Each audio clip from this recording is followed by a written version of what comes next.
I am Vera Caldwell. I am a mother, a widow, and the trustee of a $2.5 million family trust. The night my son, Ethan, looked at me across his gleaming Cherry Creek living room and said, "Mom, there's no place for you this Christmas." The sentence fell like snow, soft on the surface, freezing underneath. I did not plead. I stood, smoothed the front of my coat, and told his wife, Sabrina, my daughter-in-law who loves tradition more than truth, to have a lovely holiday. If stories like this speak to you, tap like and subscribe. Ring the bell so you do not miss the next chapter. Your support helps more people find quiet courage. The room smelled of expensive vanilla, the kind that makes strangers feel rich. The tree was 12 feet high. The ornaments were new. The money had my fingerprints. Ethan watched the floor instead of my face. Sabrina watched my hands, as if kindness might reach for her once more. I gave them both what they wanted. Silence. Outside, Denver was already turning white. I walked the long hallway where family photos shrink a mother down to a corner, pressed my palm to the cold brass handle, stepped into air that tasted like a clean goodbye. Headlights cut the falling snow, wipers kept time, neighborhood windows glowed with other people's warmth. I did not cry. I drove. My name is Vera. I was married to a carpenter who taught me the value of quiet work. When he died, I learned another lesson. Quiet can also be a blade. I kept books, paid bills, and built a fund meant to steady our family through storms. Then I learned some storms are invited in by the people you love. I parked in front of my small brick house and let the engine tick down. Snow dusted the windshield like ash. Justice does not shout. It waits. I took off my gloves. I set my phone on the counter. I stared at the framed photo of the life I earned and the table where I now eat alone. I promised myself something simple. If I was not welcome at their table, my money would not sit at it either. I drove home under the falling snow. 2 days later, my phone would light up with 27 missed calls. I remember the curtains. They were pale gold linen, heavy and tailored. I helped pick the fabric when Ethan and Sabrina first bought the house. Sabrina wanted something that photographed well. She didn't know how to sew, so I hemmed them myself.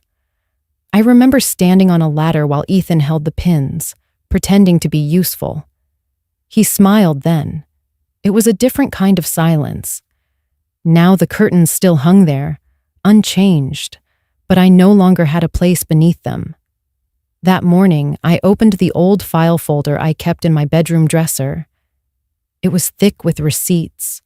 Home Depot, West Elm, Pottery Barn, sofa cushions, backsplash tile, light fixtures, custom frames.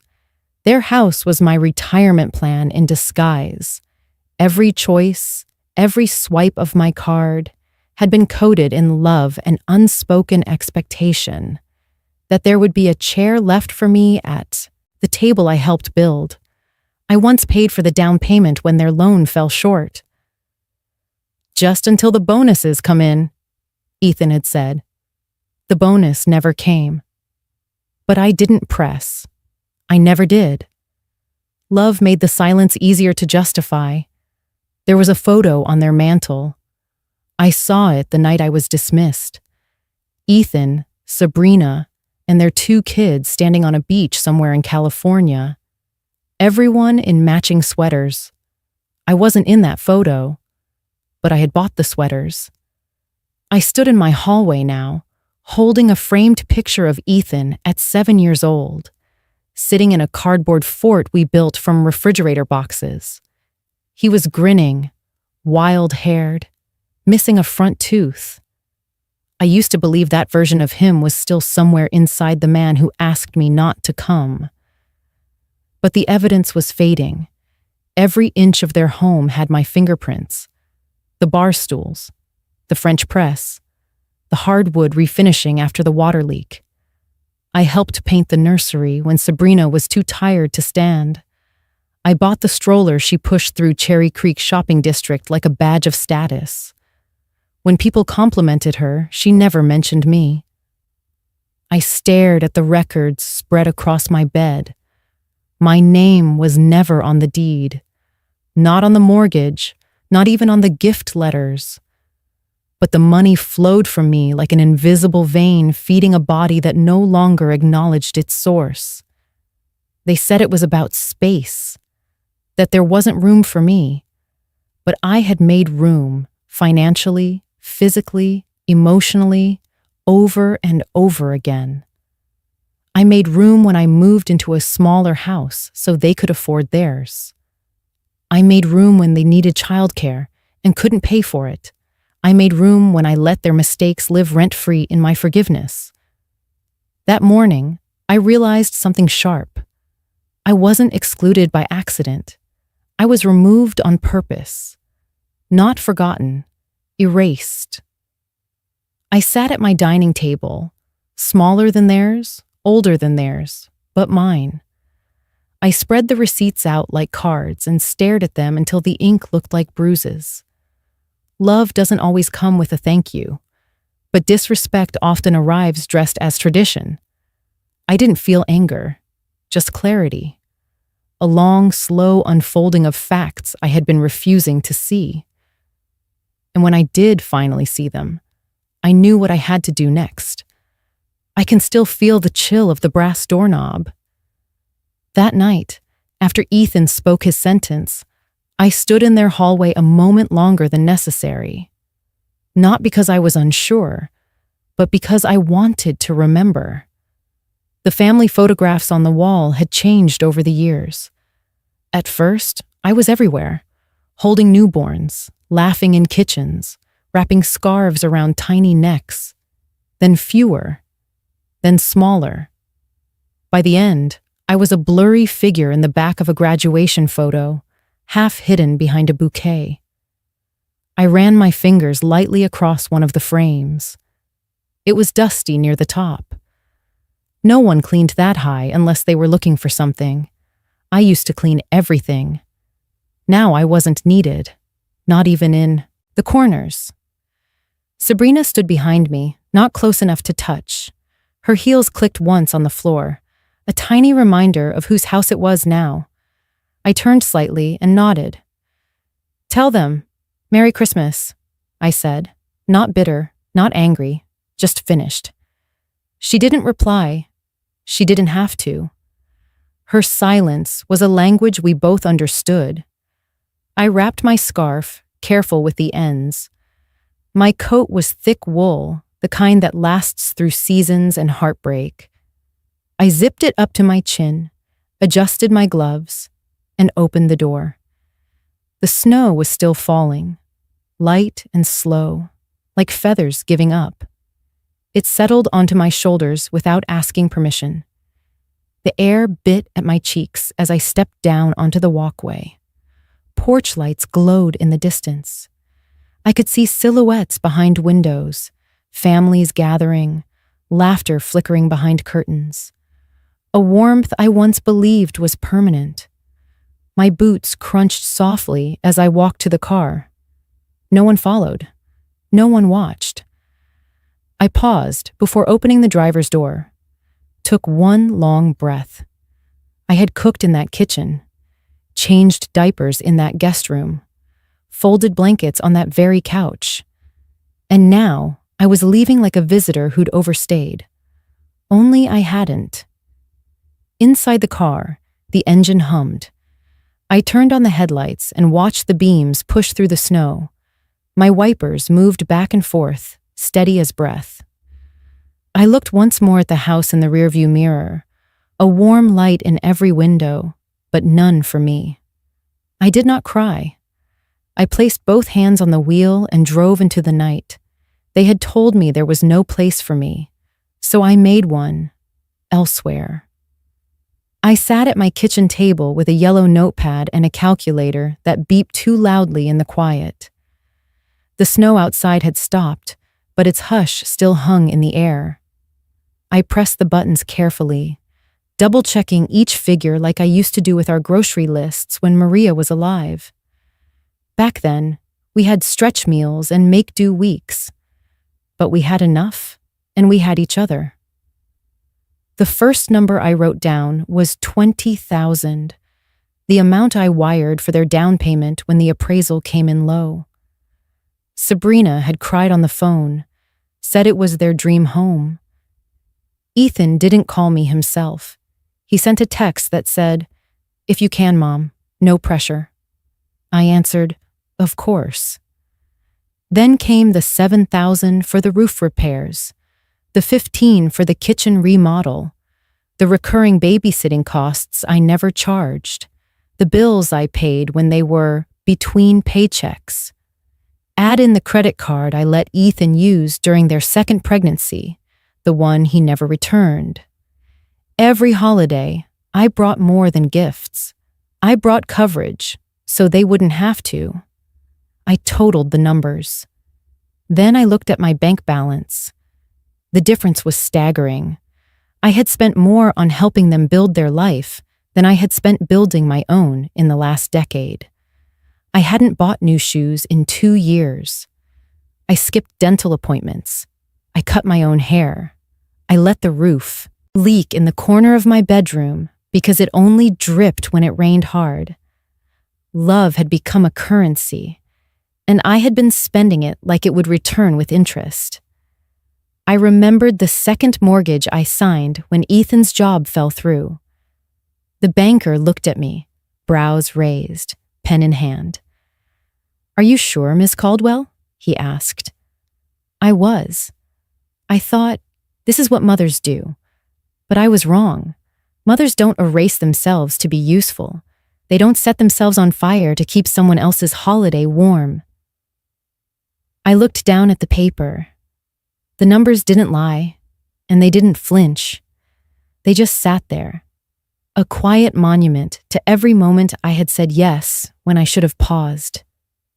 I had mistaken sacrifice for love, thinking the more I gave, the more I'd be seen. I thought generosity guaranteed belonging. I thought being needed meant being valued. Maria once warned me, "Make sure you're not trading your peace for their comfort." He always said things like that, gently in the dark, when our son was asleep and the world felt still. I didn't listen then. I do now. I pressed the final total into the calculator. The screen blinked, 237,468. Not adjusted for interest, not including the pieces of myself I chipped away along the way. I closed the notebook and placed it in the drawer beside the trust folder. Love shouldn't need receipts. But sometimes, you have to count the cost to understand the loss. Maria used to say things I didn't want to hear until life made them true. He never raised his voice. He believed truth didn't need volume to carry weight. I remember once, after Ethan had borrowed money and forgot to say thank you, Maria poured me a cup of tea and said, "Don't buy love, Vera. Earn respect or teach others to." I waved him off then, made excuses. He's young, he's stressed, he means well. Maria just smiled into his mug and said nothing else. That memory returned as I stood in the grocery store, staring at a small tin of imported cocoa I used to love. It was $9.99. I held it for a moment, turned it over in my hands. Then I placed it back on the shelf. I had skipped small joys for years, passed over soft scarves, new gloves, birthday cakes, perfume samples. I lived modestly, not because I had to, but because they needed more than I did. That was the story I told myself. But now, in that store aisle, I felt something shift. Not bitterness, just a hollow recognition. I had trained myself to believe that less for me meant more for them, that every denied treat or quiet no was proof of love. I had edited myself out of comfort and called it motherhood. I drove home without the cocoa. At home, I opened the hall closet and pulled down the old photo box, the one with our wedding pictures, vacation postcards, school drawings. I found the photo from our 20th anniversary. Maria in a navy wool sweater, holding my hand in front of a mountain lake. He had written on the back, "Still with you, even when I'm not." I set the photo in its frame and placed it on the mantel. For years, I had let their wants shout over his wisdom, but now, in the quiet of my house, I could hear him again. His voice, steady as always. "Don't buy love, Vera. Love that's real doesn't need receipts, but it does require boundaries." I looked around my living room. Nothing new, nothing matching, but everything was mine. The knit blanket on the couch, the stack of library books, the lamp with the crooked shade, the silence. I walked to the window and watched snow begin to fall again, soft, clean, forgiving. "You were right," I whispered. I kept buying silence. I touched the photo frame once more and left the room, not to forget, but to remember differently. The call came just after noon. I was folding laundry, the smell of clean cotton in the air, when my phone lit up with Sabrina's name. I let it ring once before answering. I didn't rush, not anymore. "Hi, Vera," she said, sugar laced with static. "I hope you're staying warm." There was a pause, long enough to reveal what she really wanted. "My parents are flying in next week. We're hosting a dinner, just a small gathering of close friends. They'd like things to be refined, traditional." I held the phone a little farther from my ear. "I remember when traditional meant casserole and pie," I said. Sabrina gave a soft laugh that didn't quite land. "Right. Well, we've grown past that. Ethan's on board. He thinks it'll be lovely." I said nothing, just listened to the clink of glass in the background, the faint sound of someone directing a florist. She went on, breezy and efficient. "If you come, we'd appreciate something understated. Maybe Navy, and perhaps no mention of past Christmases. It just keeps the energy light." I could feel her shaping the evening like a showroom display. Nothing too sentimental, nothing too real. No chipped teacups, no handwritten recipes, no reminders of where the foundation came from. I remembered the year Ethan had strep throat on Christmas Eve, and I sat beside his bed all night with a cool cloth on his forehead. I remembered the first turkey I ever cooked for the bakers when Sabrina's mother had a migraine. That dinner won praise for weeks. Now I was being asked to stay invisible, present but not seen, like a prop that didn't clash with the decor. I looked out the window. The sky was the color of old pearl, still, cold. "What exactly do your parents expect from me, Sabrina?" I asked, voice low. She hesitated. "Just that you be gracious. After everything, it would help the mood." I smiled without warmth. "Gracious," I repeated. "Like when I made your wedding veil by hand because you didn't want to spend the extra $500. "That was different," she said quickly. "We were young. We were appreciative then." "And now?" I asked. Now was silence. I reached for a cloth napkin, began folding it into a square. "Refined enough to eat my food when times were tight, but not enough to share a table with me now."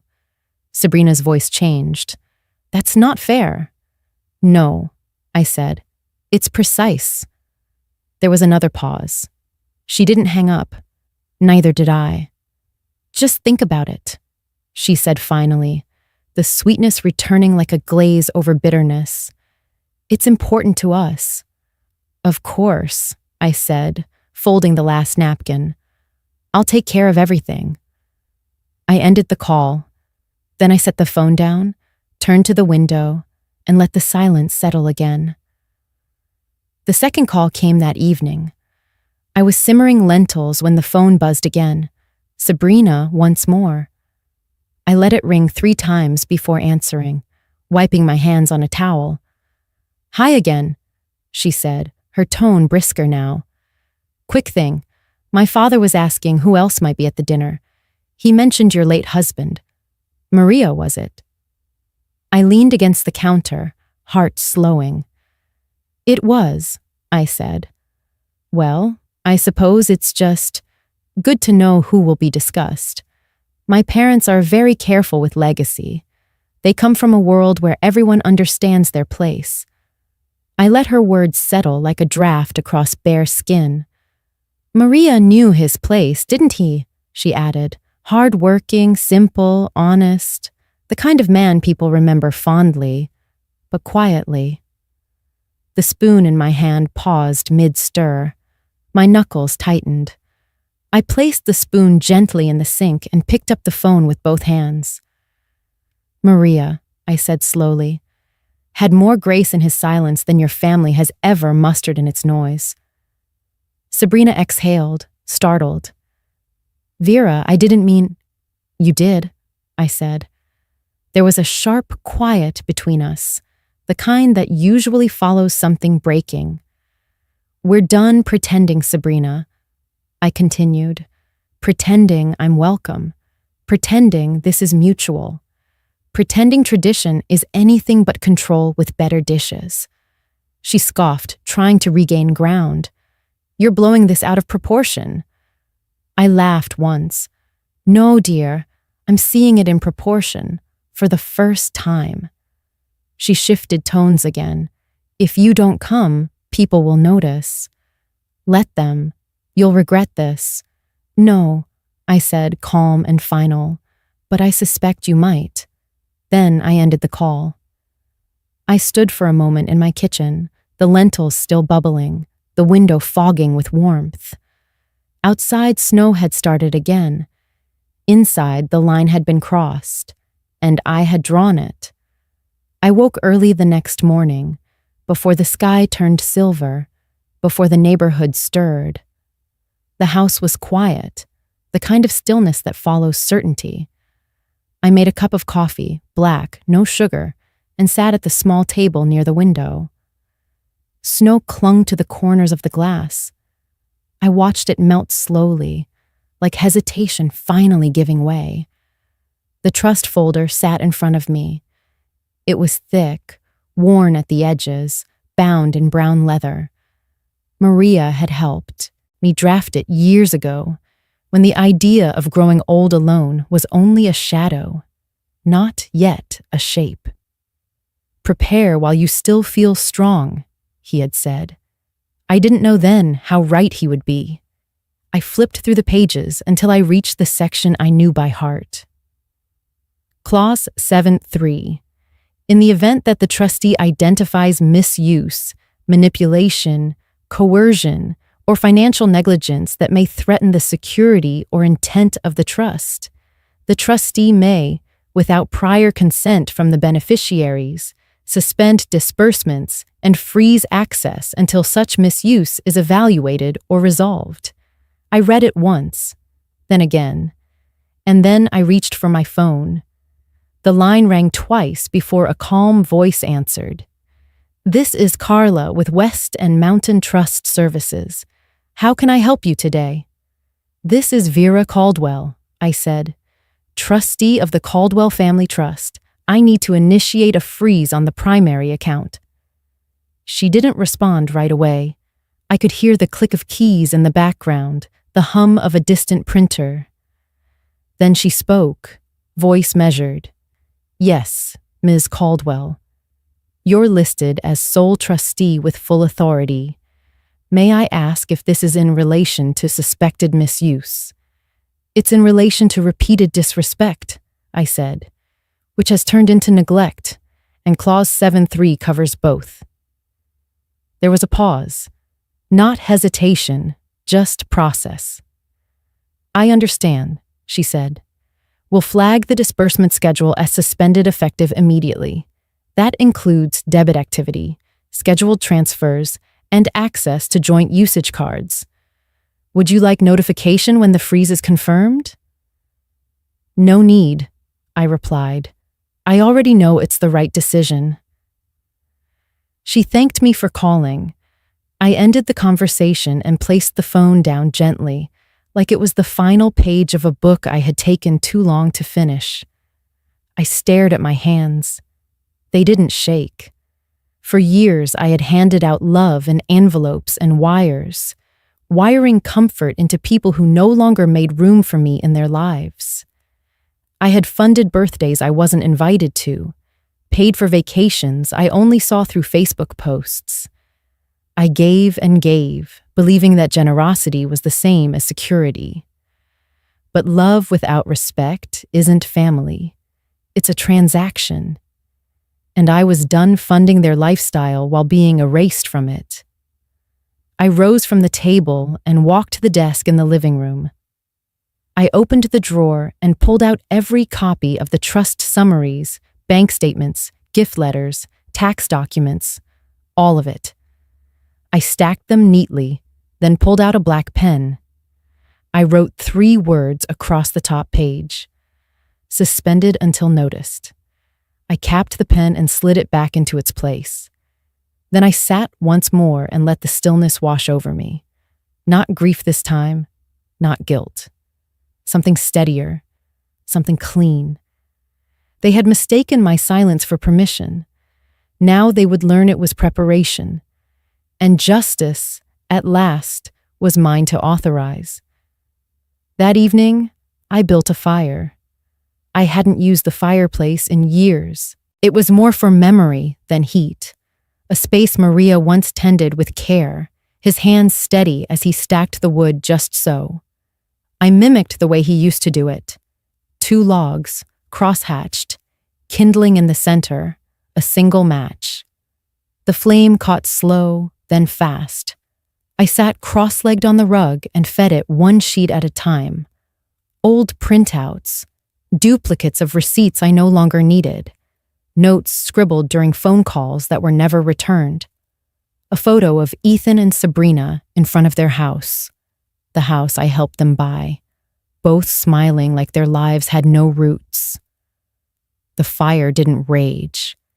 It simply breathed. I stood and opened a bottle of red wine, the one I'd been saving for someday. I poured it into my favorite glass, the one with a tiny chip on the rim, and carried it back to the fire. I didn't toast. I didn't whisper anything dramatic. I just sat with the glass in one hand and the crackle in the other, letting the warmth soak into my skin. I looked around the room. It was small, filled with mismatched furniture and old books, thrifted curtains and secondhand rugs. Nothing here made a statement. But everything had a story. For once, I wasn't watching the clock. I wasn't waiting for anyone to call. I wasn't checking the mail for thank you cards that never came. I was just here, in my home, in my peace. I thought about all the meals I had cooked for people who didn't stay. All the times I said yes because it was easier than explaining the hurt of being taken for granted. I thought about the emails I was never copied on, the decisions made without me, the polite smiles that didn't reach their eyes when I walked into the room, and I thought about what had changed. Not them. Me. I sipped the wine. It was dry and deep, with a taste that lingered. I liked that. It reminded me that some things were meant to stay.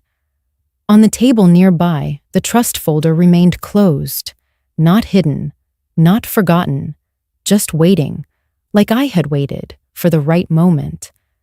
The fire had calmed now, glowing more than burning. I let the final paper fall into the embers, an old to-do list with their birthdays circled. I didn't need it anymore. I remembered their dates. I just didn't need to chase them with gifts.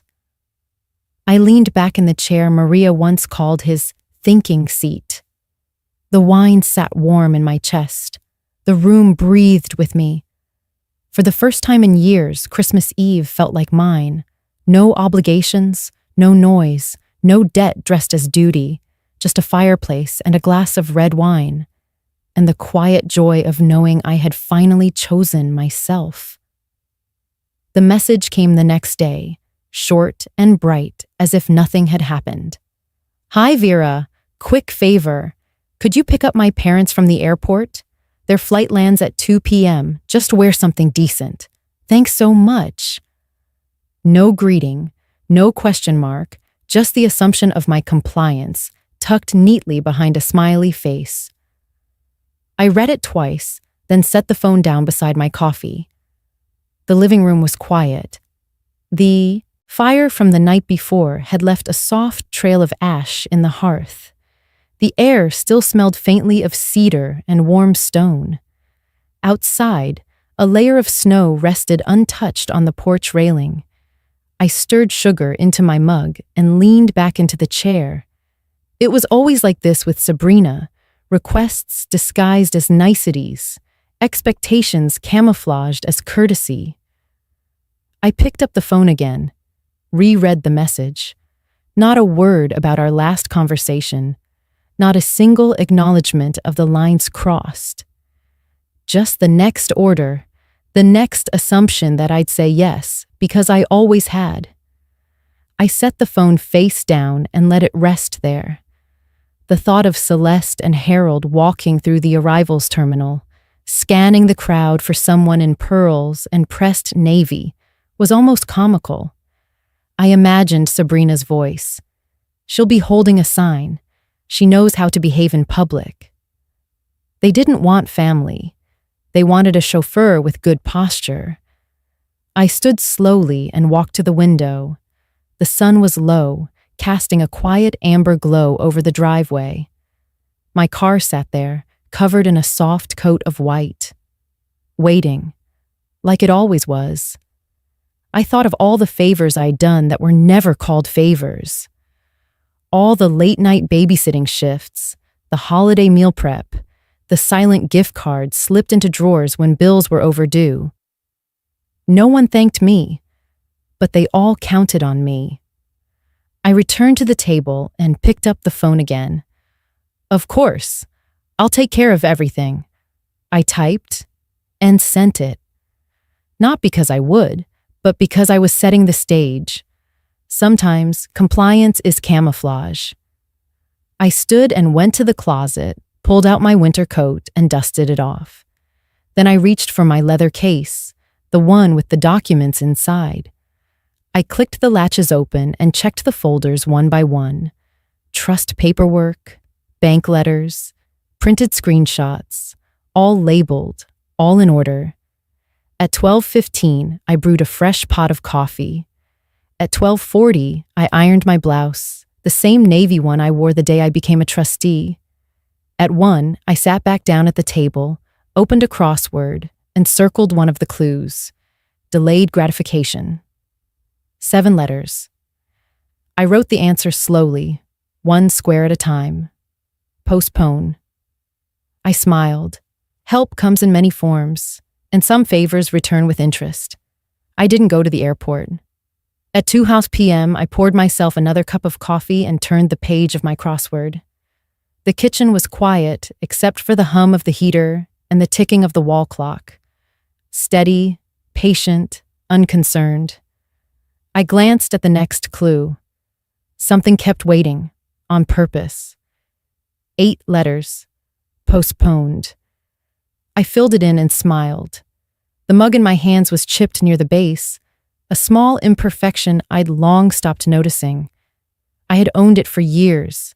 Sabrina once told me it didn't match anything. That was the point. I like things that didn't ask permission to belong. The snow outside had started again, soft flakes drifting sideways in the wind.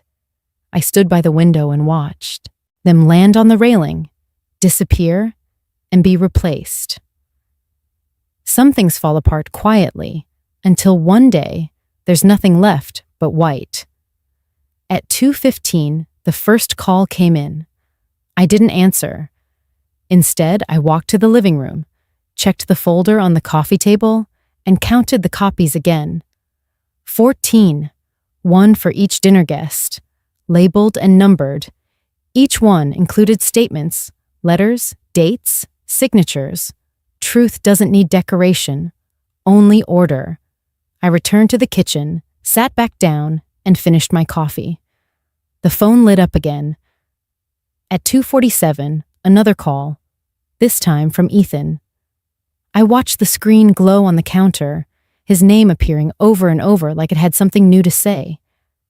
I didn't move. At 3:20, another call, then 3:31, then 3:39. I let them pile up.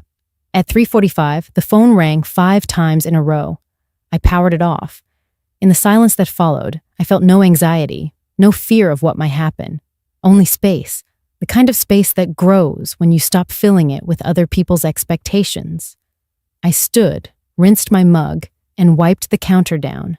The dish towel smelled faintly of lavender, the same scent Maria used to keep in his dresser drawers, the kind that reminded you some things don't ask to be noticed. They just soften the air. I lit a candle on the windowsill, not because anyone would see it, but because I liked the way it flickered against the falling snow. At 4 hours, I opened the fridge, took out a loaf of bread, and set butter on the counter to soften.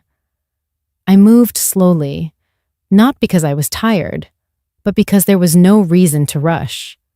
Let them wait. Let them stand in baggage claim, checking the time, red-faced and murmuring about dignity and disrespect. Let them wonder where I was. For once, I had no interest in explaining myself. That, too, was a kind of justice. By 5 p.m., the snow had thickened. I stood at the window, watching the flakes fall in spirals, slow and steady. The road outside had gone soft and white. Cars moved carefully, people bundled tight. Everyone was heading somewhere, but I stayed home. At 5:15, I brewed a pot of Earl Grey and set the table for one. Cloth napkin, ceramic mug, a small plate with lemon slices. I moved deliberately, hands calm. I folded the napkin into thirds and placed it beside the cup like I used to when guests came. Only now, there were no guests. And I didn't mind. The phone buzzed again. I didn't check it. I let it ring, then ring again. At 5:32, it rang 4 times in a row. Ethan, then Sabrina, then Ethan again. One from a number I didn't recognize, likely Celeste or Harold. I sat down at the table, poured the tea, and inhaled the steam. It smelled of bergamot and memory. I took a slow sip and let it linger. I wasn't angry. I wasn't even hurt anymore. I was somewhere quieter than both, a place they didn't know how to reach. The first voicemail came in just before 6. Sabrina's voice, clipped and cold. We've been waiting at the airport for over 3 hours. My parents are furious. I don't know what happened, but this is beyond disappointing. You said you'd take care of it. I didn't reply. At 6:14, Ethan left a message, too. His tone was different. Less rehearsed, more unsure. Mom, just call me, okay? We need to figure this out. But there was nothing to figure out. Everything had already been decided by them long ago when they chose a seat for everyone but me. The tea had cooled by the time I finished. I stood, rinsed the cup, and dried it with the same lavender towel. The evening moved gently, the kind of gentle that follows truth. At 7, the calls slowed. At 7:18, they started again, more frantic this time. I turned the phone over, letting the screen face down. They didn't know yet. Not really. Not the extent of what had changed. Not what they had lost. But they were starting to feel it. By 8:00, the snow had thickened. I lit a small lamp in the corner of the room and watched its glow settle into the wood of the table, the curve of the chair, the pages of the open folder nearby. I didn't open it tonight. I didn't need to. The truth was ready. It didn't require urgency, only timing. At 8:27, the screen lit up one last time. I turned it over. 27 missed calls. I said the number out loud. Then I smiled. Freedom doesn't always arrive with fanfare. Sometimes it looks like silence on a screen. And sometimes it tastes like Earl Grey and quiet. I made grilled cheese and tomato soup for dinner. Simple, steady, warm. The kind of meal I used to make when Ethan was a boy and the weather turned. Back then, he'd sit at the counter swinging his feet, asking if the cheese would stretch when he pulled the sandwich apart. I always made sure it did. Now, the kitchen was quiet. No questions, no feet swinging. Just me and the sound of butter hissing in the pan. I ladled the soup into a white ceramic bowl and set it gently on the table. Folded a napkin, poured a glass of water, lit a candle, not for romance, not for ceremony, just to make the silence flicker a little less. I sat down and took a bite. The bread was crisp, the cheese still warm and soft.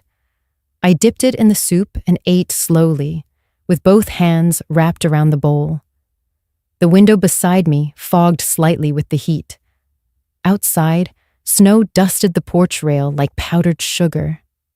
I thought about all the Christmas dinners I'd helped prepare.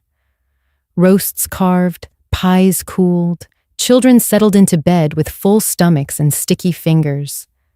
The chairs I pulled out, the dishes I washed, the laughter I watched from a polite distance once the conversation turned to topics I wasn't part of. There had always been someone else at the center. I had simply kept the corners neat. But tonight, the center was mine. No place settings for people who couldn't say thank you. No leftovers packed in containers for those who forgot who paid for the meal. No need to ask who wanted tea or coffee. I already knew. I rinsed my bowl and wiped the counter. The sponge left clean lines across the tile. The soft scent of basil and tomatoes lingered in the air. Peace doesn't always look like a grand gesture. Sometimes it's a clean kitchen and a quiet table. I stood by the window for a while, holding my glass of water, watching snow settle over the street. The world outside moved slowly, like it was catching its breath. Inside, I had already caught mine. There were no footsteps on the porch. No cars pulling into the drive, just the wind and the hum of the heater and the memory of a sandwich shared long ago. I didn't miss them, not in the way they might hope. What I missed was being valued, and that I had reclaimed. I blew out the candle. The smoke curled upward and vanished. Freedom was served warm tonight. The knock came just after 5, not a polite tap. A fist against wood, fast and insistent. I had just finished washing the dishes, still in my apron, when I heard it echo through the house. I didn't hurry to the door. Instead, I dried my hands slowly, folded the towel over the oven handle, and looked once around the kitchen. Everything in its place. Another knock, louder now. I walked to the front hallway and peeked through the curtain. Harold stood on the porch in a dark overcoat, his face red with cold and fury. Beside him, Celeste looked tight-lipped, her hair stiff under the wind. And in the middle, coat half-buttoned, stood Sabrina, her expression a mix of exhaustion and disbelief. I unlocked the door, but didn't open it all the way. "Evening," I said, calm as candlelight. Harold exploded first. "We waited 3 hours at the airport." His voice startled a bird from the tree across the street. "4," Celeste snapped. "In a terminal full of strangers, with no word, no explanation. Barbaric behavior, Vera. Truly." I opened the door a little wider and stepped aside. "It's cold. Come in," I said. No need for the neighbors to be disturbed. They entered stiffly. Coats shaking off snow, boots tapping on the mat. No one said thank you. I led them into the living room. The fire had been burning low for hours. casting a soft orange across the walls. I gestured to the couch. They didn't sit. Sabrina looked at me like she was searching for the person I used to be. "I don't understand," she said. "You agreed." I nodded. "I did. But you didn't show up." "I showed up," I said. "Just not where you expected." Harold took a step forward, nostrils flaring. "You humiliated us. My wife and I, esteemed people in this community, were left stranded like forgotten luggage." I raised an eyebrow. "Stranded?" I walked to the side table and poured myself a glass of water. "Seems to me you were just momentarily unsupervised." Celeste gasped. "How dare you speak like that?" I turned to her. "How long have I let you speak to me like something beneath the crystalware?" They blinked. Sabrina stepped forward. "You've changed." "No," I said, taking a sip. "I've remembered who I was before you decided who I should be." The fire popped softly. No one moved. They had come expecting apology, confusion, a flustered explanation wrapped in baked goods and weak smiles. But I had none to offer. I walked past them, opened the closet, and took out their coats. "You're welcome to stay for tea," I said. "But I suspect you didn't come for peace, and I'm not offering war." Harold grabbed his coat. "You'll regret this." I handed it to him gently. "I already did." Then I stopped. Sabrina looked down at her shoes. Celeste wrapped her scarf tight, as if the cold was my doing. As they turned toward the door, I spoke once more. "You entered this house tonight in fury, but you entered my house." They paused. "And I hope," I said, "you remember how that felt." They didn't stay long. Celeste brushed past me as she left, muttering under her breath. Harold gave me a final glare, like a man still convinced the world owed him silence. Sabrina hesitated at the threshold. Her mouth opened slightly, as if she wanted to say something, maybe an explanation, maybe a plea. But the words never came. I didn't rush her. I didn't rescue her. I simply stood there, hand on the doorknob, waiting. She walked out into the snow without looking back. The door shut with a soft click, a final period to a sentence I hadn't spoken aloud. I stood for a moment, watching their figures recede into the night. Their car door slammed. The engine roared. Then tires spun briefly against the frozen curb before gaining traction. Gone. I turned the lock. The house exhaled. I walked back into the kitchen and poured a fresh glass of water. No trembling, no regret. The air inside was warm, still scented faintly of cedar and lemon soap.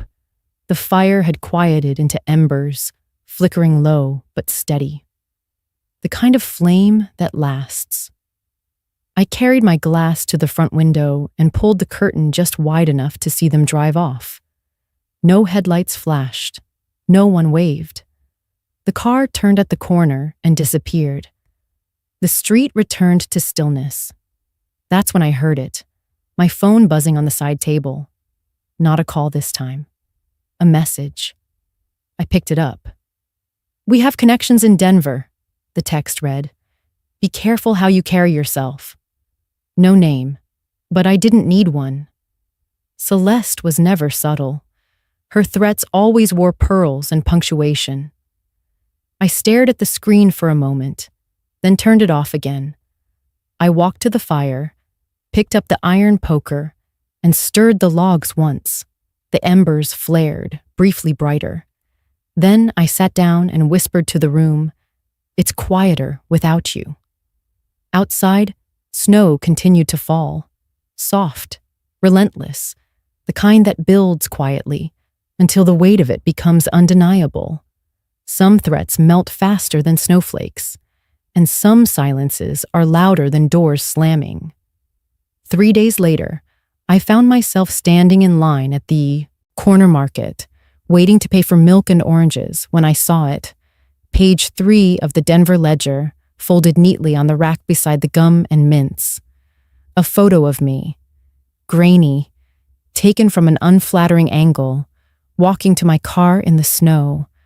Above it, the headline, "Businesswoman abandons elderly couple in holiday blizzard." I blinked. The snow hadn't even broken 32 degrees that day. I bought the paper. At home, I laid it flat on the table and read every word. The article painted a vivid portrait, one I didn't recognize. According to the writer, I had failed to pick up Celeste and Harold Baker from the airport, leaving them stranded in freezing conditions without warning or apology. The piece made vague references to generational neglect and shocking disregard for tradition. They even quoted an anonymous source close to the family who said, "It's heartbreaking to see someone who once gave so much become so cold." I didn't feel heartbreak. I felt precision. They weren't just angry. They were strategic. They were trying to control the narrative before it slipped from their grip. I read the byline, Paige Lawson, staff writer. The name rang a faint bell. I walked to the desk, opened my laptop, and searched. Her name popped up on LinkedIn. Mutual connections, publicists, editors, 2 local political consultants, and Ethan. Of course. I leaned back in my chair, staring at the screen. They rewrote the weather, and they tried to rewrite me. I turned the paper back over and underlined a sentence in red ink. Baker family sources claim they were left to fend for themselves after a long-standing family agreement was violated. Agreement? There was never an agreement. There were expectations, implied demands, and a long unspoken contract where I gave and they took. But no one had ever asked what I needed, what I wanted, whether I had boundaries. They assumed I had none. I picked up the phone and scrolled through my recent calls. Ethan's name still sat there, over and over, unanswered. I hovered over it, but didn't press dial. Instead, I opened a drawer and pulled out the folder.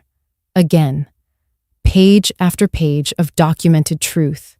Dates, transfers, emails, voicemails, all the quiet proof of how I had been erased and expected to fund it. They had their ink. I had my records. I didn't need to scream. I only needed to speak, on my terms. I sat at the kitchen table, the newspaper still open beside me, and opened my laptop. The house was quiet, but my breath was steady. I moved slowly, not out of hesitation, but out of care. There's a difference. I opened my email, typed in the address listed at the bottom of the article, page.lawson@denverledger.com. Subject line, correction request, Baker article. I kept the message simple. Dear Ms. Lawson, I read your piece in the Denver Ledger dated December 21st. I am the woman in the photo, Vera Caldwell. I'm writing to request a formal correction. Attached, you will find the following, a screenshot of the text message requesting the airport pickup. The weather report from the day in question, high 52 degrees. A call log showing 27 unanswered calls. Bank documentation and legal status confirming my position as sole trustee of the Caldwell Family Trust. A copy of Clause 7.3 of the trust document. I believe your readers deserve the truth, and I believe good journalism does too. Sincerely, Vera Caldwell. I attached the files carefully, double-checked the formatting, and pressed send. The message flew off into silence. I stared at the screen for a moment longer, half expecting an immediate reply. There was none, and I didn't need one. Truth doesn't beg for attention. It waits. I closed the laptop and walked into the living room. The fire had gone out, but the warmth lingered. I pulled the curtains back and looked out into the dark. Streetlights glowed on the snow like distant lanterns. The world outside didn't care who wrote what in a column. but I did. By the end of the next day, there was still no reply, no acknowledgement, no correction, no apology. So I opened a new folder, labeled it Public Record. Inside, I placed the article, my email, the attachments, a screenshot of the timestamp. Then I added a fresh page titled Distribution Plan. If they wanted to speak in public, I would answer the same way, but not with gossip, with documentation, with clarity, with fact. I poured a glass of water and took one long sip. They had gone public first. I would go truthful next. The morning light came through the kitchen window in quiet ribbons. I didn't rush to make coffee.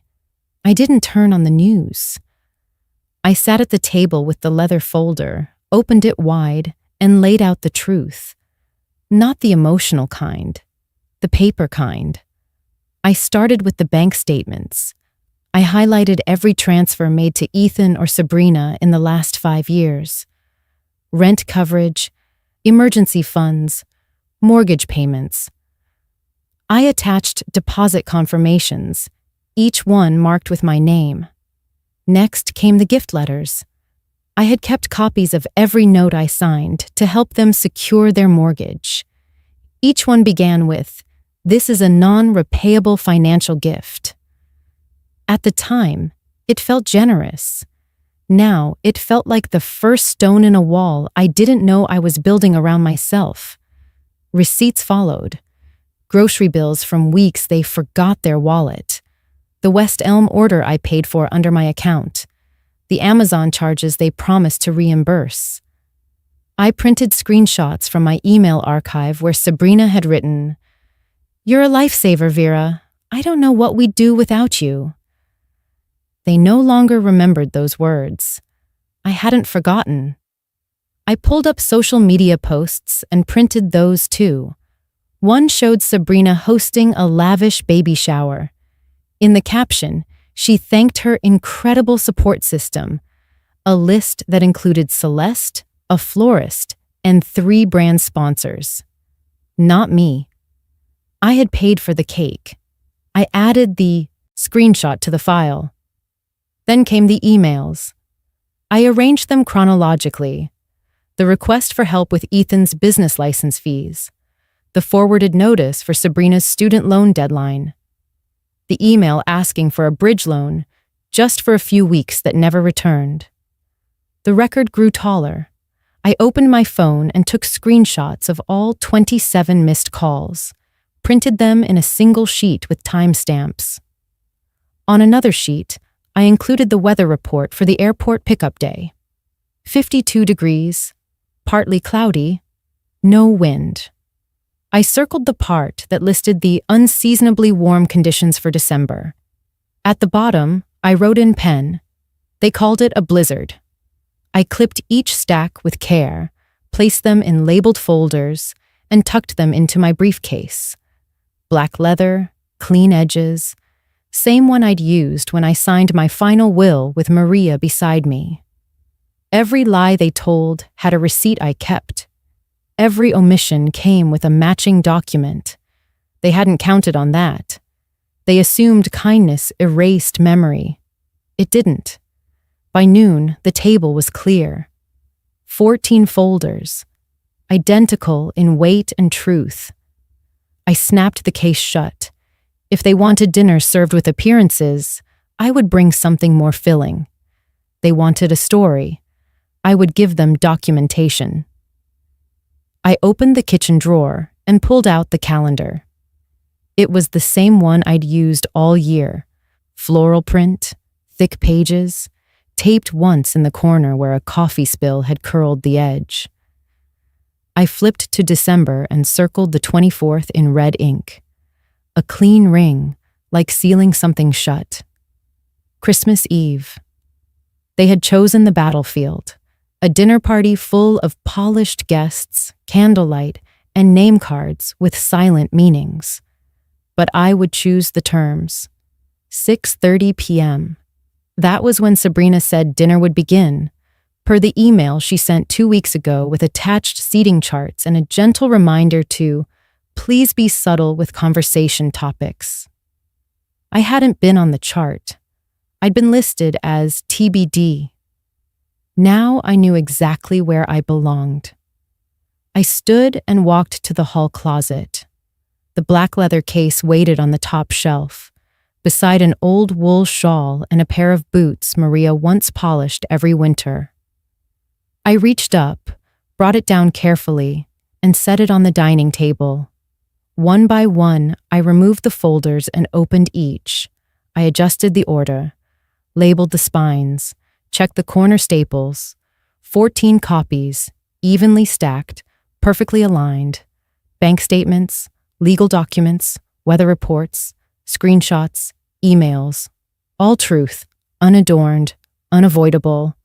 Each guest would receive one, not out of spite, out of clarity. I placed the stacks back in the case and closed the latch with a soft click. Then I wrapped a red ribbon around the handle, just one small bow, a holiday touch. I imagined the table at Cherry Creek, gold flatware, crystal glasses, floral centerpieces that matched the napkins. I imagined the polished laughter, the glances, the carefully curated playlist humming in the background, and I imagined the moment when I would arrive, not with fury, with facts. They would expect a scene or a retreat. Instead, I'd bring something stronger. Truth, printed on paper, handed out like place cards. No accusations, no raised voice, just presence. And presence, when unexpected, is its own kind of power. I looked at the calendar again. Christmas Eve would come dressed in justice. I arrived at 6:45 sharp. The Cherry Creek house stood as it always had, grand and glowing, every window lit like a portrait. A wreath hung perfectly centered on the front door, and soft, instrumental music floated out each time someone entered or left. Laughter spilled from the porch, mingling with the scent of rosemary and roasted meat. I stepped out of my car slowly, leather case in hand, the red ribbon still tied neatly around the handle. Snow had been brushed from the walkway. Someone had salted the steps. Everything was designed to welcome, but only certain kinds of people. I walked up the path alone. At the door, a man in a black jacket greeted me, clearly hired help. He reached for the handle, paused slightly as he took me in, and then nodded. "Good evening," he said. "It is," I replied, and stepped inside. The foyer was filled with coats, perfume, the murmur of introductions. I moved past them without fuss. My boots made no sound on the marble floor. I could feel heads turning, faces shifting, a flicker of discomfort trailing behind me like a second shadow. The dining room was already full, 14 guests, seated around a table long enough to seat a council. Sabrina stood at the far end, dressed in navy silk, her face lit by candlelight, and just enough tension to crack porcelain. She saw me and froze. Conversations stuttered. A fork dropped.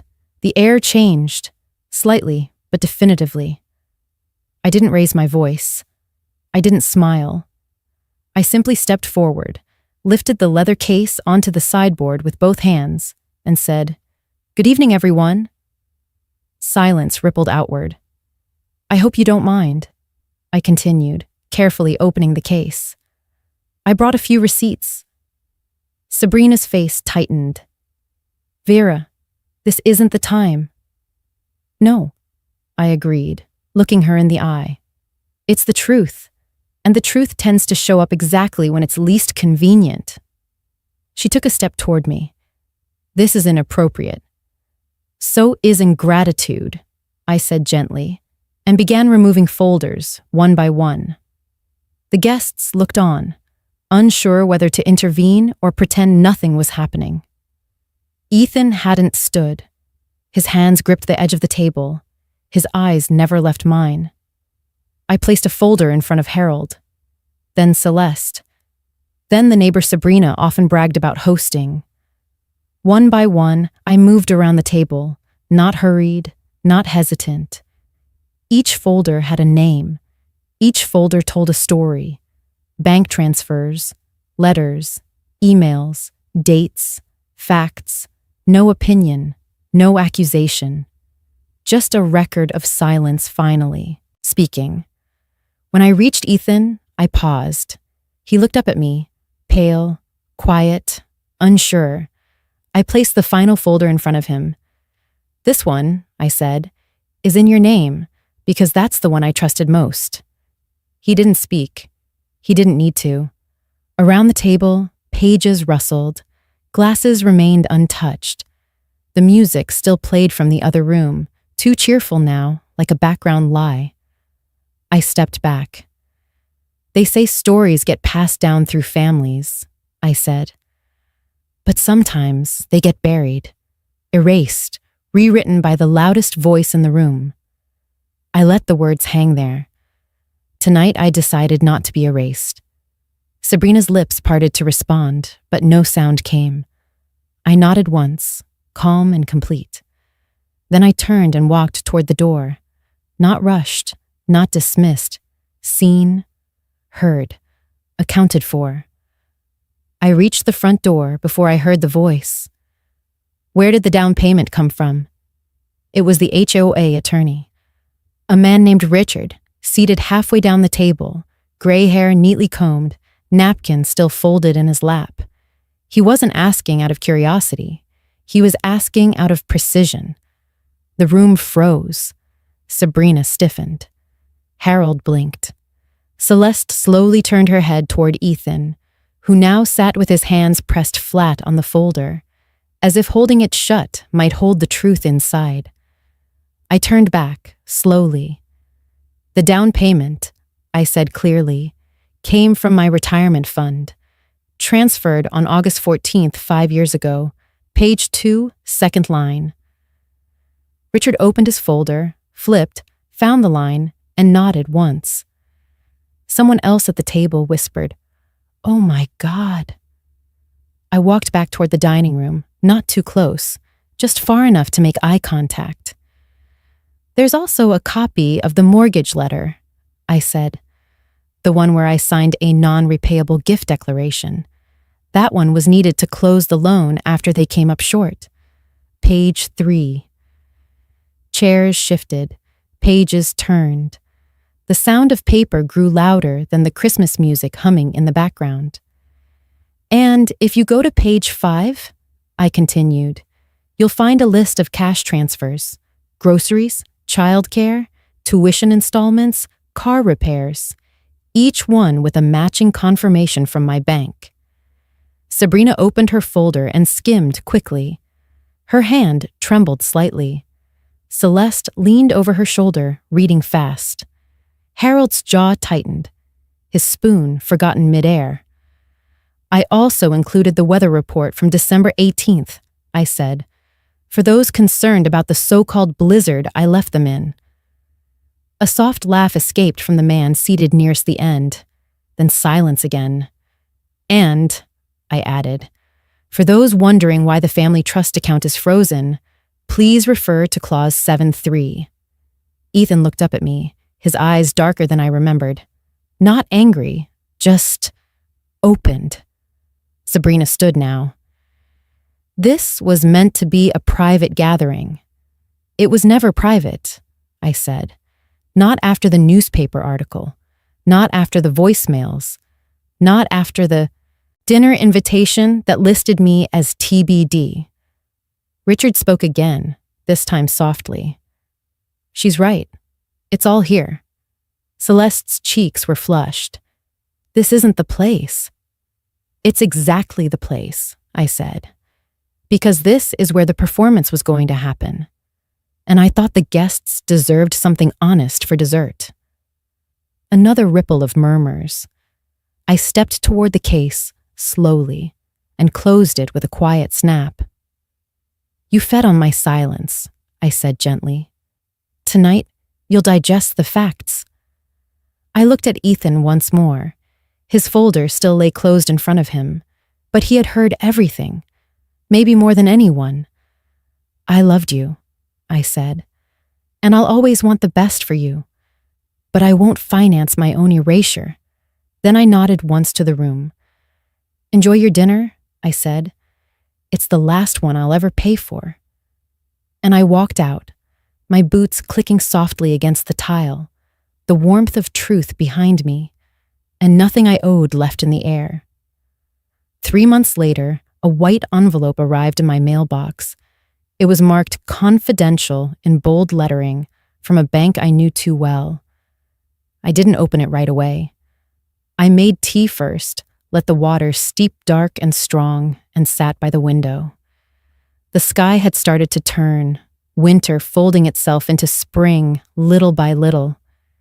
I finally slit the envelope open with a butter knife and unfolded the letter. Notice of default. The Bakers had missed 3 payments on the line of credit tied to their property.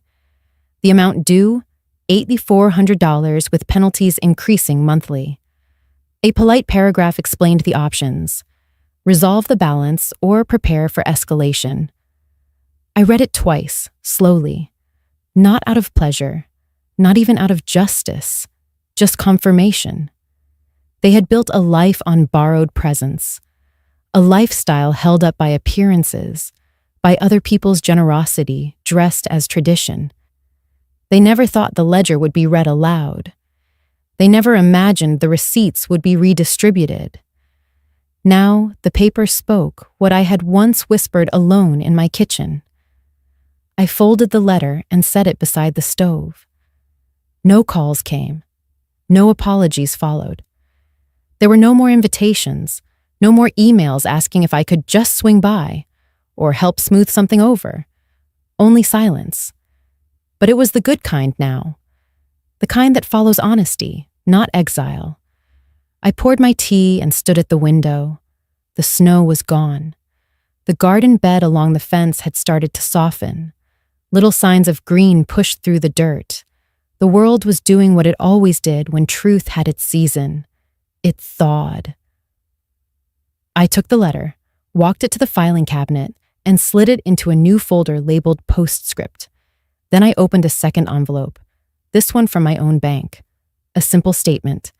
My account balance, unchanged, steady, frozen still, held in trust, just like my peace.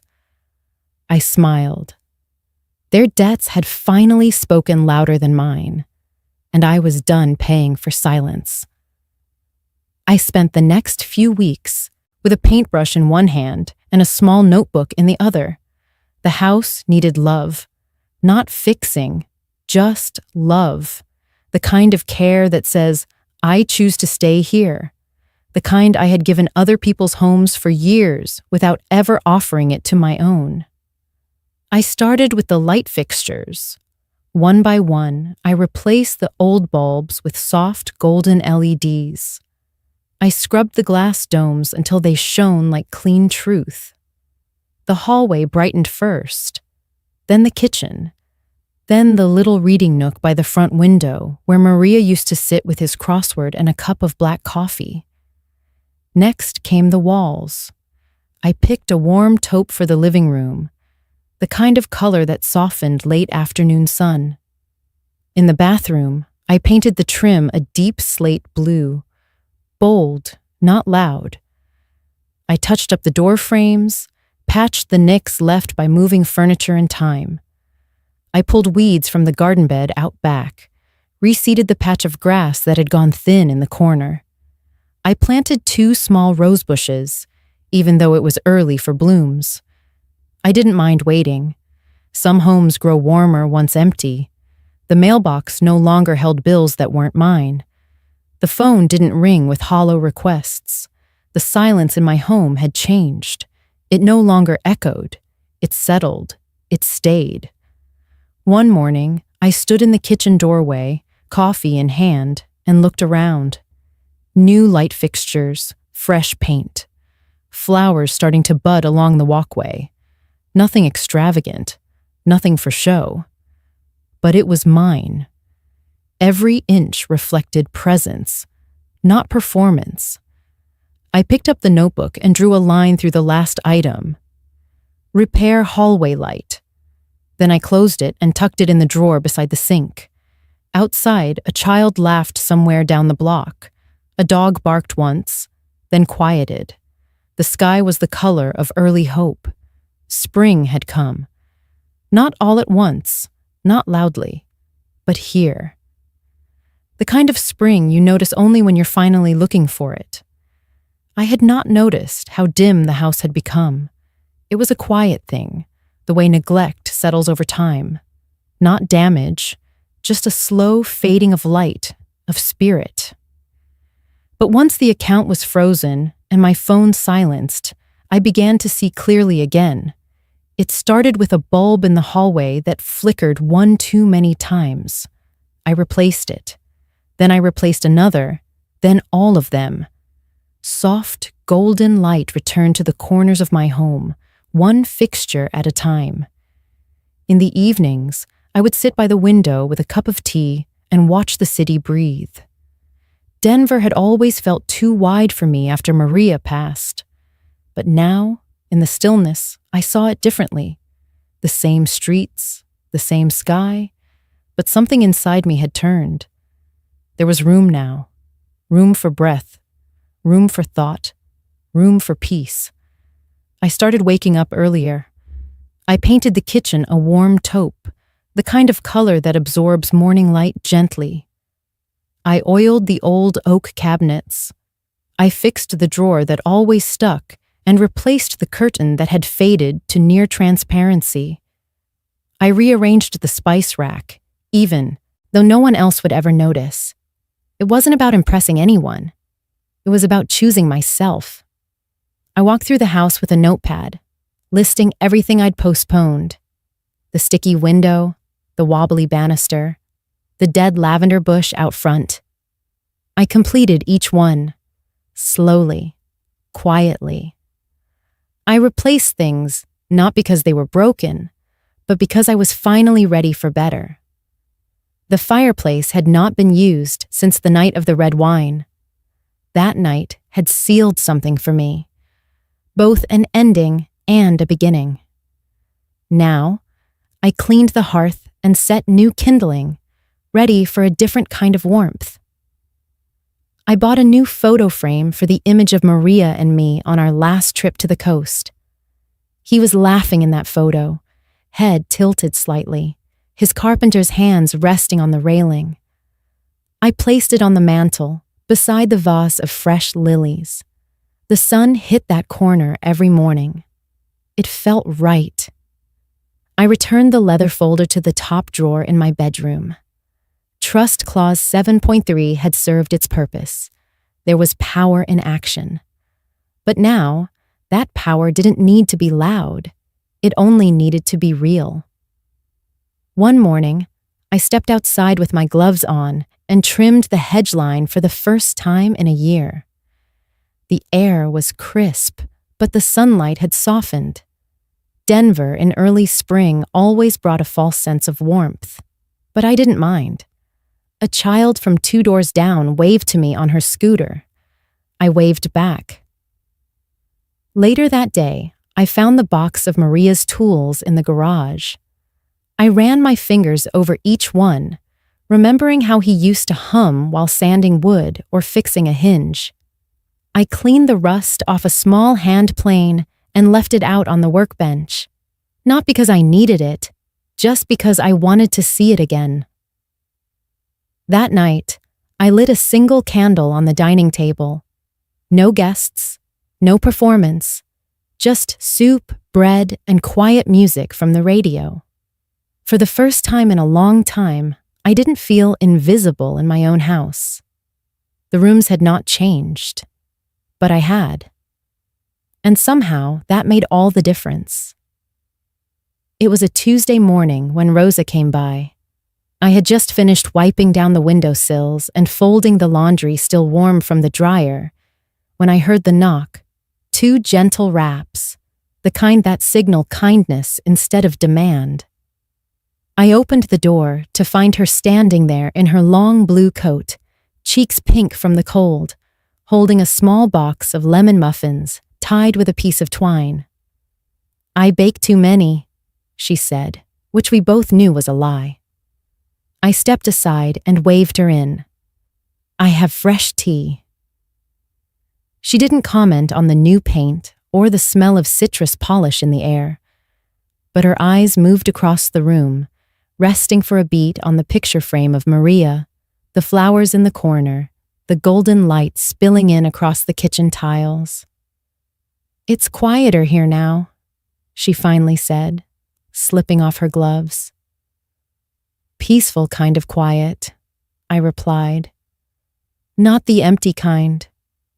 She nodded, her expression soft. We sat at the table, the one that had once held Christmas meals and now held 2 steaming mugs and a plate of split muffins. Rosa picked hers apart gently. "There's been talk," she said. "I imagine so. You know how people are. They don't know anything, but they fill in the blanks anyway." I let the steam from my tea curl around my face. "I'm used to being misunderstood. I just didn't expect it from my own blood." Rosa looked at me, her voice low and steady. "I don't know what happened between you and Ethan, but I do know this. No child who values their mother leaves her alone on Christmas." I didn't answer. I didn't need to. She leaned forward, elbows on the table like we were girls again. "Do you want to talk about it?" I hesitated. The truth was, I didn't want to retell the story. Not because I was ashamed, but because I had finally stopped needing to justify myself. So I shook my head gently. "I'd rather talk about what's next." That made her smile. "Good, because there's something I wanted to ask you." She reached into her coat pocket and pulled out a small folded flyer. It was for a neighborhood fundraiser. Something modest, a community drive for the local shelter. Rosa was organizing baked goods and silent donations. She tapped the page with her nail. "We could use someone good with numbers. And strong tea." I smiled. "I have both." She laughed and set the flyer down, then leaned back in her chair. "You know, the ladies at church always used to say you were too quiet, too reserved." "I used to think that was a flaw," I said. "Now I think it's armor." "Not armor," Rosa said gently. "Strength." We sat in silence for a while, the comfortable kind. After she left, I rinsed the mugs and stood at the sink, looking out at the street. A light snow had started again, thin flakes drifting like dust over the sidewalk. The sky was pale, but not gray, just waiting. I walked to the hallway closet and opened the cedar box where I kept Maria's letters. I hadn't touched them in weeks, not because I didn't want to, but because I finally felt like I was carrying them with me now. They had moved from paper to presents. Still, I opened the top one. His handwriting curved like old branches, steady, sure. "You'll know when the house feels like home again, and you won't need anyone to tell you." I closed the letter and tucked it back in place. Then I walked outside. The air was cold, but not harsh. I pulled my coat close, not because I was retreating, but because I was ready to step forward. Across the street, Rosa waved from her porch. I raised a hand in reply. The world had not changed, but the space I took up in it had. That afternoon, I made a small list, not for repairs, but for moments. Things I wanted to do now that the weight had shifted. Paint the garden chairs. Invite Rosa for soup. Send a card to Elena, the attorney's assistant, who had been more than kind. Find the perfect frame for the photo of me and Maria by the sea. No grand gestures, no declarations, just quiet things that felt real. In the evening, I lit the fireplace again, not because I needed heat, but because the glow reminded me of something Maria once said, It's not the warmth of the fire. It's knowing who lit it for you. This time, I lit it for myself. That night, after Rosa left and the dishes were put away, I sat by the fireplace with the red leather folder on my lap. The same one that once held estate statements, notarized titles, photocopied affidavits. Now, it was almost empty, except for one last piece of paper I hadn't decided what to do with. A printed message, folded neatly. I opened it. It was a letter, not handwritten, but typed and unsigned. Left in my mailbox 2 mornings ago, just 6 lines. Mom, I made a mistake. I should have said it to your face, but I didn't know how. Sabrina is gone. They all are. I miss you. Can we talk? No name, no return address, no apology, not really. But it was from Ethan. I knew his rhythm, the way he avoided hard words, the way he always asked, "Can we talk?" when he already had something to say. I stared at the page until the edges blurred. Some part of me had waited for this, but another part, the one that sat through Christmas Eve alone, that poured 1 glass of wine instead of 2, that stared at the 27 missed calls blinking on a screen while the snow kept falling, knew better than to jump at the first sign of regret. Love, when used carelessly, becomes a rope. It tethers you, tightens around you, pulls you back to places you've outgrown. So I held the letter in my hand for a while. Then I slid it back into the folder. I did not cry. Instead, I turned toward the framed photo of Maria and me at the lake. He had his hand resting over mine in that photo, just gently, not possessive, just presence. That was his way. He taught me that boundaries weren't the absence of love. They were the proof of it. If I had learned that earlier, maybe Ethan would have too, but I couldn't go back. I had set limits now, not from anger, but from clarity. He could talk, but I would listen differently this time. I closed the folder and placed it back in the drawer beside the fireplace. Then I picked up the little ceramic bowl that held our old house keys. I still had the spare to Ethan's home. I had never used it, never needed to. But now, I dropped it into a small padded envelope, wrote his name on the front, and sealed it. Some gifts are quieter than others. The next morning, I placed the envelope in the mail. No return address, no note, just the key. That was my reply. That night, Rosa called to ask if I would help host the bake table for the fundraiser. I said yes. She said, "I knew you'd show up. You always do, just in your own time." I smiled, pressing the phone to my shoulder as I stirred honey into my tea. "Boundaries are just fences," I told her, "not walls. And fences still have gates," she said. We didn't talk much more than that. But when I hung up, I felt something I hadn't felt in months, maybe years. Stillness that wasn't loneliness, and quiet that wasn't punishment. Just peace, resting where chaos had once lived. The church was humming with soft voices and the faint scent of baked sugar. It was Saturday morning, and I had offered to arrive early. I carried 2 trays of lemon shortbread and my old blue thermos of coffee. The folding tables were already up, clothed in white. Someone had tied ribbons around the backs of the chairs. Rosa waved from across the room, her apron dusted in flour. "I saved you the corner," she called out. "Best spot. People have to walk by you twice." I smiled and set my things down. We worked together quietly, slicing pastries, laying napkins, arranging the little signs, almond tartlets, apple butter muffins, Vera's shortbread. Rosa leaned over and whispered, "Yours will be the first to go." I shrugged. "It's just sugar and flour." "No, honey," she said. "It's memory." I looked around. There were faces I'd seen before, but never truly known. A widow from 3 doors down brought gingerbread. The teenager from the next block helped move the donation jars.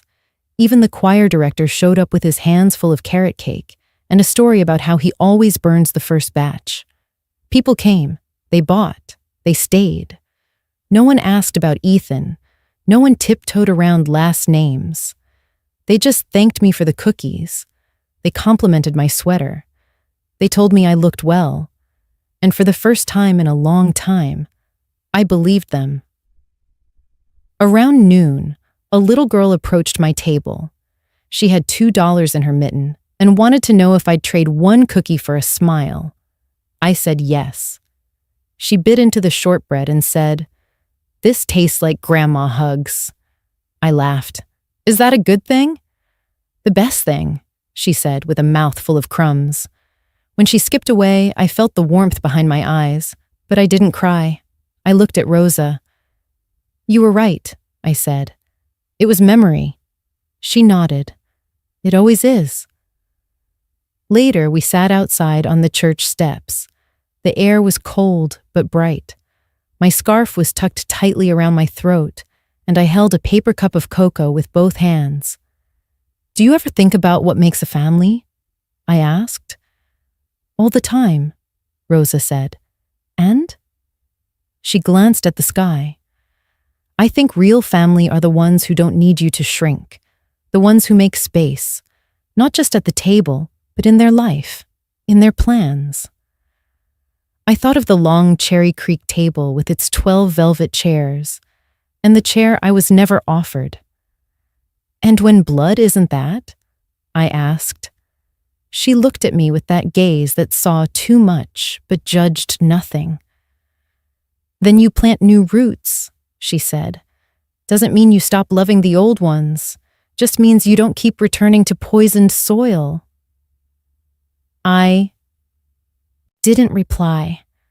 I just stared out at the street, at the way the light hit the edge of the curb, at how the snow had finally melted into clean concrete. That night, I lit the fireplace again. I opened my journal, not the red folder, just the spiral-bound one I'd had for years, but never filled.